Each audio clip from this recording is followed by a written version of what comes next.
The Namib Desert International Jazz Festival will be taking place from the 18th to the 19th of March 2025.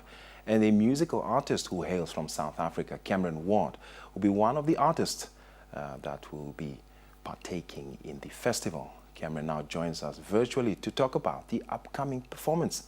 Good morning and welcome to Namibia Connects. Good morning. Thank you for having me. Or should I say the Braaf van Lotus?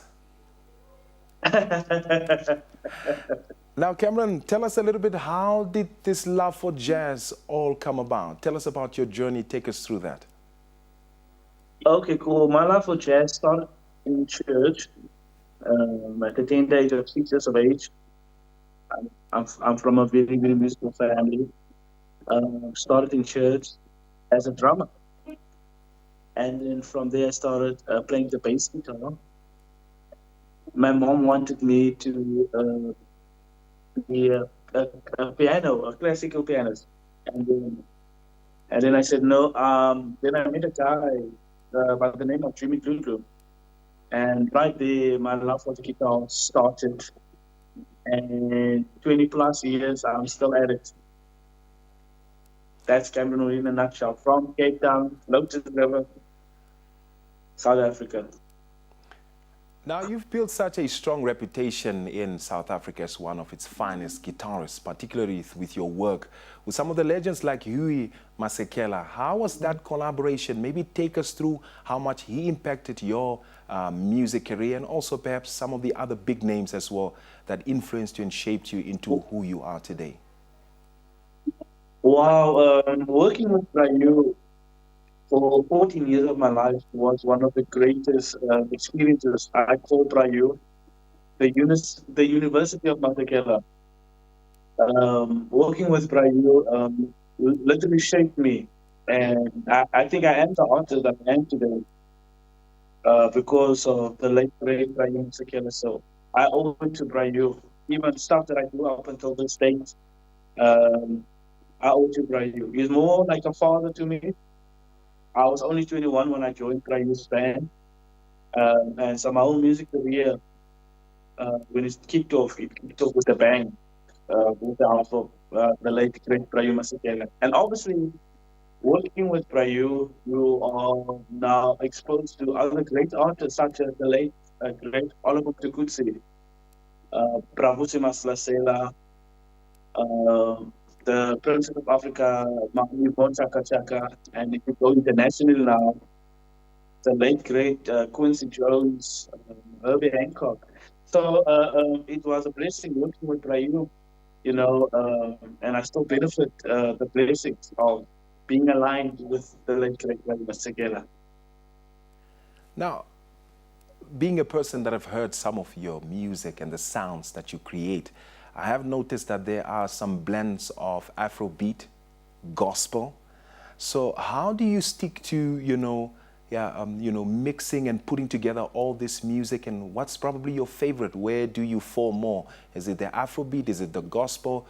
When we talk about, and also your heritage, without having to look away from, being a South African and the culture, knowing that you guys are so rich in tradition.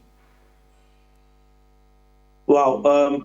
My music, I would say, strongly is based on gospel because that's where everything started for me. And then I fell in love with jazz. And obviously the Afro beats, one of my favorite genres now at this point in time, and will stick with me. So I would say my music is more of feel-good music. I wouldn't want to put it in a box, but I would call it feel-good music because I've got different elements to it. I released an album a few years ago called Gospel Meets Jazz, and it took all the old hymns, gospel hymns that I grew up with, and I put my jazz knowledge to it, and it just came out so beautiful and amazing. So I think my music is just feel-good music.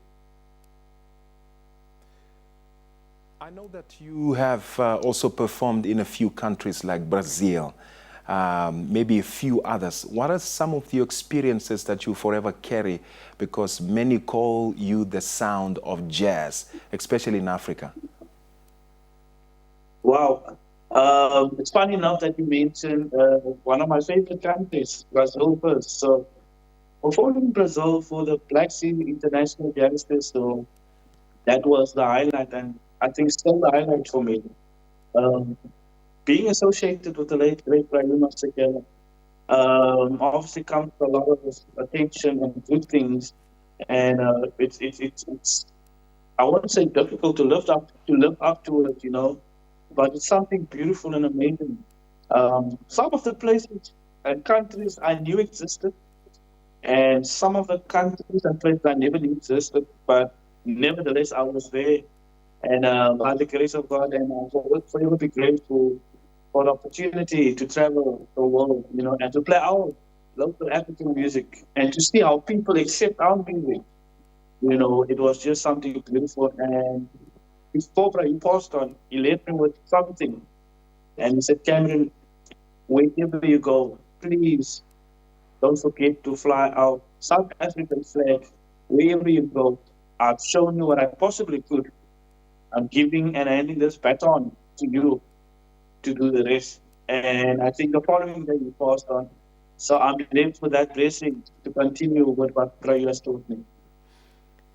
As an artist, I think every artist wants their listeners to feel a certain way or to carry some sort of a message from what they play through their sounds.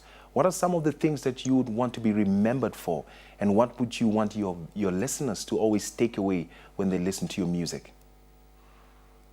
Wow, they must feel good about themselves. I do music for people to enjoy, to have fun, to have the time of their life.